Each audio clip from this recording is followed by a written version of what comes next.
Cuéntenos, doctor. Sí, cómo no. Una de las controversias o luchas en la dimensión tanto espiritual como también en lo que se refiere al campo de la higiene del pensamiento o higiene de las emociones, es cuando una de estas, de las más fantásticas enfermedades que una persona puede sufrir, se institucionaliza, no solamente en cómo la persona analiza, maneja conflicto, sino también cuando se establece como parte de la personalidad. Y es por eso que en esta hora quería hacer esta intervención acerca del rencor. La intervención del día de hoy va más dirigida de cómo el adversario de tu alma y de la mía logra establecer una influencia extraordinaria en tu funcionamiento y frustrar tu crecimiento espiritual precisamente a través de esta emoción, esta herida que maduró y se institucionalizó en tu personalidad. Recuerden que el rencor no nace de la nada. Muchas veces es una obra progresiva, gradual, que se va formando en mis emociones, formando en mi psiquis, en mi pensamiento, y es como resultado de heridas relacionales, heridas emocionales, que la persona no le ha dado un cierre, o como usted conoce, darle una sanidad. Así que, cuando las heridas, las traiciones, o experiencias, ¿verdad?, que generan desilusión, no se atienden, ahí viene lo que es el concepto de higiene. No es sorpresa que lo que fue una controversia que pudo quedar aislada y fuera de ti, se internaliza dentro de usted, se convierte en lo que la Biblia advierte una fortaleza mental en el pensamiento y esclaviza el alma. Ahí es donde Satanás entra para oprimir, atormentar y poder frustrar la caminata espiritual de una persona. Ahora, muchas personas tú vas a encontrar por ahí, Esteban, que dicen, yo no soy rencoroso, o yo no soy una persona rencorosa, o yo perdoné tal controversia. Sin embargo, en la forma como responde a los conflictos, en la forma como maneja relaciones, en la manera como, ¿verdad?, se trata a sí mismo, hay evidencia plena de que la persona está secuestrada por el rencor. Inclusive, usted va a encontrar muchas personas que sufren de raíz de amargura. Se le ve hasta en el rostro, como Geraldo brevemente mencionó, aún en el habla se manifiesta, pero la persona que lo sufre no lo reconoce. Y eso es uno de los fenómenos bien extraordinarios que generan las heridas. Si la persona no tiene una conciencia plena de su mundo interno y no da oportunidad que el Espíritu Santo dé testimonio, porque si hay algo que el Espíritu Santo va a darte testimonio en tu vida es cuando hay una raíz de amargura operando en tu persona, es testimonio de cómo la amargura, el resentimiento, el rencor me desconecta. Así que quiero tomar esta breve oportunidad para poder concientizar cuáles son los síntomas del rencor. Pues mira, personas que sufren de rencor, pero a veces no reconocen la presencia del rencor en su funcionamiento, son los pensamientos repetitivos. Y cuando digo pensamientos repetitivos, tienen que ver con el daño que me hicieron, eso es una. Otro pensamiento repetitivo es sobre el evento que sufrió. Otro pensamiento repetitivo es por qué no reaccioné a tiempo o lo manejé de una manera responsable. Eso es un pensamiento repetitivo. Y otro fenomenal pensamiento repetitivo es la agresión que yo mismo me genero. Qué tonto fui, qué boba fui en haber tolerado, soportado, aguantado tanto tiempo. Tengo tanto coraje y malestar conmigo que, dicho sea de paso, esta es una de las heridas, esta es una de las prisiones principales que Satanás utiliza contra el creyente. Tal vez tú no reconoces el rencor hacia otro o lo niegas, pero donde está bien evidente y bien claro esa cautividad es en el coraje y el rencor hacia ti mismo. También otro síntoma del rencor es la falta de paz interna, los deseos recurrentes de venganza, que es muy diferente a anhelar justicia, También las personas con síntomas de rencor son adictos a crear historias de relaciones dañadas, o sea, mantienen a la gente alejada o son bien dados al control, controlar las reacciones. Y una de las más evidentes señales de que hay síntomas de rencor operando en usted es cuando usted tiene reacciones exageradas ante los recuerdos. Cae en crisis, somatiza, empieza, ¿verdad? El evento pudo haber pasado 10 años atrás y lo revive como si fuera hoy. Por otro lado, tenemos cuáles son los rasgos de una persona rencorosa. Una cosa son los síntomas, otro aspecto es la personalidad rencorosa. Recuerde, herida que yo no atienda, herida que yo no haga higiene, no haga un cierre adecuado, estoy en peligro de institucionalizarse. Ahí es cuando la personalidad queda afectada, el rencor se hace parte de mi persona. Y es cuando la persona queda aferrada al pasado. Usted va a encontrar mucha gente que no puede soltar el pasado, siempre están hablando negativa del pasado, siempre se remontan en el pasado, viven en el presente cronológicamente, pero emocionalmente residen en el pasado. Otro rasgo de la personalidad rencorosa es que no perdona de verdad. Estas son las personas que perdonan de palabra. Ah, ya yo solo perdoné. Pero en realidad siguen secuestrados por la controversia. La personalidad rencorosa es la persona que continuamente busca venganza, sea por las redes sociales, sea a través de las murmuraciones, sea a través de destruir reputaciones continuamente. Eso es indicador de que la personalidad rencorosa está operando en esa persona. Y más importante, la personalidad rencorosa desconfía siempre de los demás. Continuamente opera en una ira constante. Aquí viene entonces el elemento de la batalla espiritual que todo creyente está expuesto y sufre, que es los dardos de fuego del maligno. Y esto es bien interesante cómo Pablo utiliza en Efesios 6:16 esta expresión, porque cuando hablamos de dardos de fuego, lo que el enemigo está buscando es generar un incendio. Es crear, ¿verdad?, una controversia. ¿Y cómo la crea?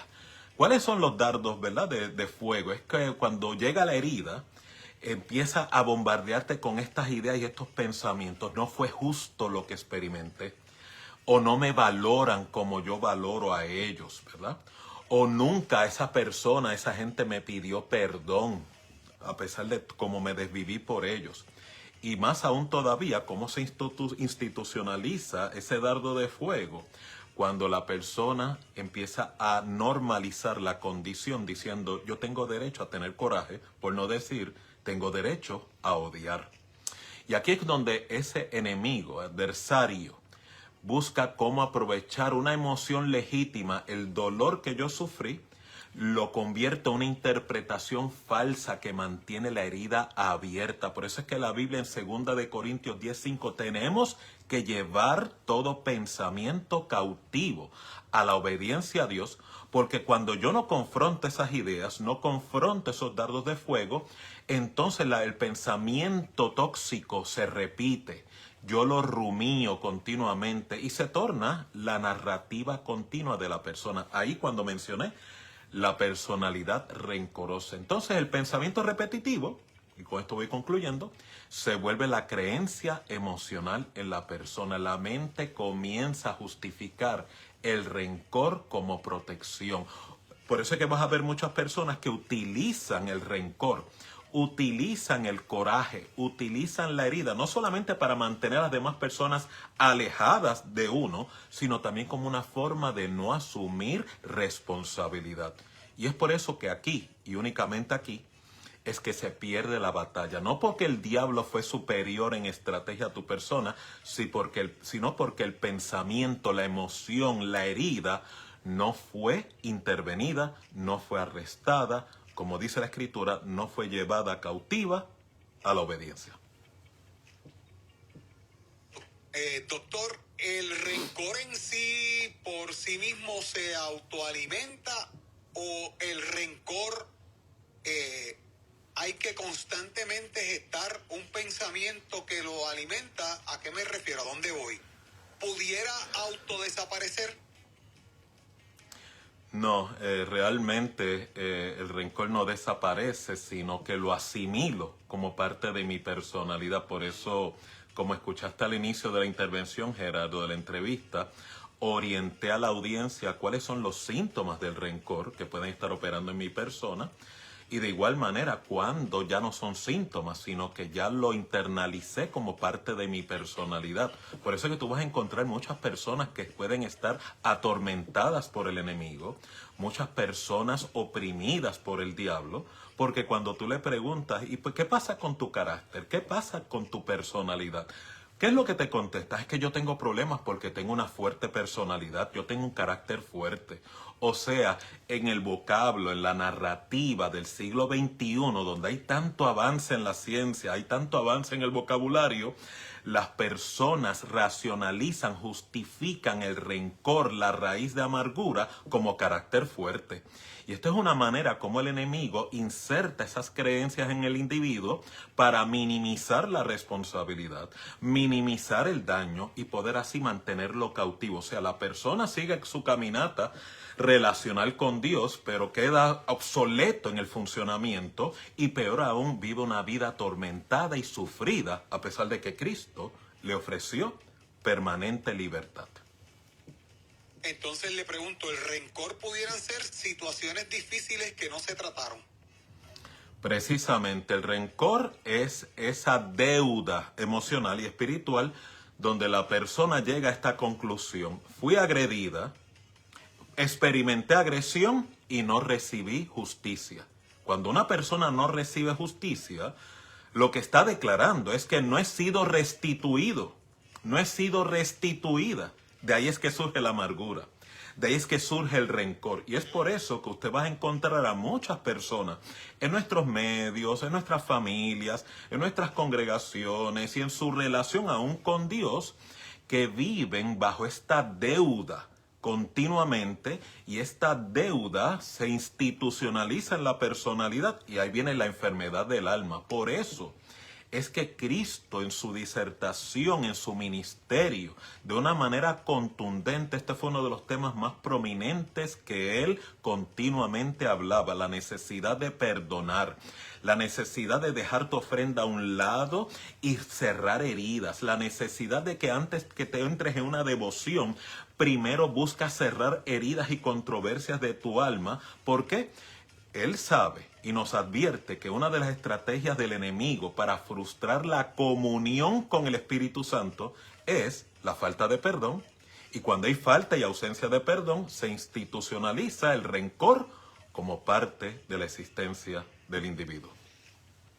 Doctor, si esto se institucionaliza en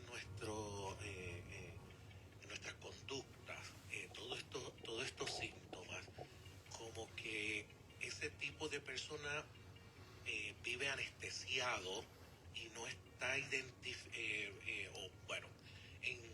a lo mejor en grandes rasgos se puede identificar, pero a lo mejor en los rasgos que pueden ser sutiles es difícil que entonces esa persona identifique que está pasando, ¿verdad? Por ese secuestro emocional, esa cárcel emocional, y Satanás lo tiene ahí envuelto, diría yo, ¿verdad? Correcto. Tiene ahí, ¿verdad? Mareado.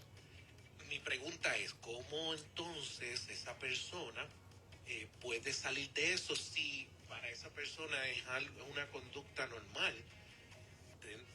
Tengo que, si fuese yo, tengo que decirle a Jerry, evalúame, dime que si estás viendo esto, doctor, dígame si estás viendo que no va a ser la norma. A veces hasta se van a escudar y van a decir, no, pero yo no padezco de esto.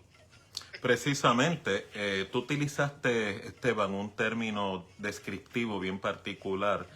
La persona bajo la prisión de la amargura y del rencor, tú mencionaste el término queda anestesiada, que es una forma, y quiero extender la explicación, queda disociada, se fragmenta la personalidad. Inclusive Cristo era muy enfático en la necesidad de la higiene del pensamiento y del corazón, en este caso el perdón, porque una persona en rencor, uno de los síntomas a nivel psicológicos, a nivel psiquiátricos, es la desconexión de la cognición, el razonamiento, con la dimensión afectiva.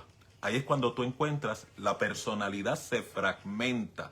Ahí es cuando la personalidad sufre lo que Santiago advierte, el hombre y la mujer de doble pensamiento. No hay integridad, no hay integración.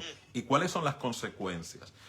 La frustración de muchas personas que conocen la palabra de Dios, conocen las promesas de Dios, conocen lo que es una vida sanitaria, higiénica, saludable, viviendo en el Espíritu, pero no logran llevar el mandamiento, no logran llevar la ley de Dios, no logran vivir en el Espíritu porque tienen el conocimiento, ¿verdad? Lo reconocen, pero a nivel de la ejecución de conducta llevan otro tipo de conducta, operacionalizan una conducta totalmente opuesta a esos valores, principios que han abrazado. Y es por eso que vas a encontrar muchas personas que no se dan cuenta de que la raíz de esa desconexión de lo que yo creo a cómo yo me comporto está financiada psicológicamente por la raíz de amargura. Porque la raíz de amargura, el resentimiento, la falta de perdón, el rencor, parte el funcionamiento de la personalidad y por ende Dios no puede utilizar, no puede beneficiar a una persona que está fragmentada en la personalidad. ¿Por qué? Dios opera en integridad, Dios opera como uno. Por eso es que la Biblia llama que uno de los nombres de Dios es Jehová será uno y uno su nombre, hablando de integración. Y es por eso que el Espíritu Santo en muchas ocasiones comienza a confrontar al individuo para llevarlo a esa rendición, porque literalmente, y esta es la advertencia que quiero traer a través de esta intervención, el enemigo pone una venda, pone una mordaza, una ceguera a nivel del entendimiento, a nivel de la parte afectiva, a nivel de la introspección, para la que la persona no reconozca que está en una prisión de amargura, para que la persona no reconozca que tiene un conflicto serio y por lo tanto pueda ser cautivo de esa prisión. Regularmente, y como conocemos muchas veces en las noticias, cuando una persona queda secuestrada o va a ser secuestrada o es secuestrada, siempre debe presentar lo que se llama una resistencia a esa agresión. Este es el único proceso de secuestro, tanto a nivel espiritual como psicológico y como emocional, y con esto concluyo, donde la víctima, que es usted y yo, voluntariamente contribuimos con nuestro agresor, que es el adversario. Por eso es que Cristo advirtió, si tú no perdonas, Dios no te puede perdonar, y como consecuencia quedo expuesto a los verdugos. Qué rico ha estado esto. Estos son de los segmentos que a mí me gustaría que fueran virales. Que mucha gente lo comparta porque uno va aprendiendo y le da cada vez menos espacio al enemigo a que utilice nuestras emociones a favor de él. Todo lo contrario, le quitamos armas al enemigo y le entregamos esa dirección y esas emociones de rey, Señor. Y no solamente eso, Esteban, el problema con el rencor es que se convierte en una fortaleza, que es lo que dice 2 Corintios 10:4, que las armas de nuestra milicia son poderosas en Dios para precisamente destruir fortalezas. Y cuando hablo de fortaleza es que lo convierto, el rencor, como mi identidad. Yo soy así, todos me traicionan, yo no confío en nadie, y es por eso que, ¿verdad?, que vas a encontrar que la gente no logra derribar el rencor porque terminan siendo gobernados por esa raíz de amargura, por esa herida, y no acaban de comprender, el rencor no protege, el rencor encarcela. Espectacular. Qué dañino. Sí, súper dañino. Sí. Súper dañino. Doctor, ¿cómo la gente puede mantener contacto? ¿Cómo puede seguirlo en las redes, hacerle consultas de familia, jóvenes, matrimonio? Cuéntenos un poco. Sí, cómo no. Doctor Peter Burgos Vega, el teléfono 787-967-3597. También nos puede localizar en las principales plataformas de las redes sociales o por Linktree, ¿verdad? Que está ahí, nos conecta con todas las plataformas del Dr. Peter Burgos, pero nos puede localizar en Facebook, Instagram, YouTube, TikTok, bajo el mismo nombre Dr. Peter Burgos Vega, para invitaciones, conferencias, tanto virtuales como presenciales. Y aquí los martes una intervención exclusiva con tu poderosa emisora y tu extraordinaria audiencia de Inspira 88.1. Gracias, doctor. Gracias. Definitivamente ese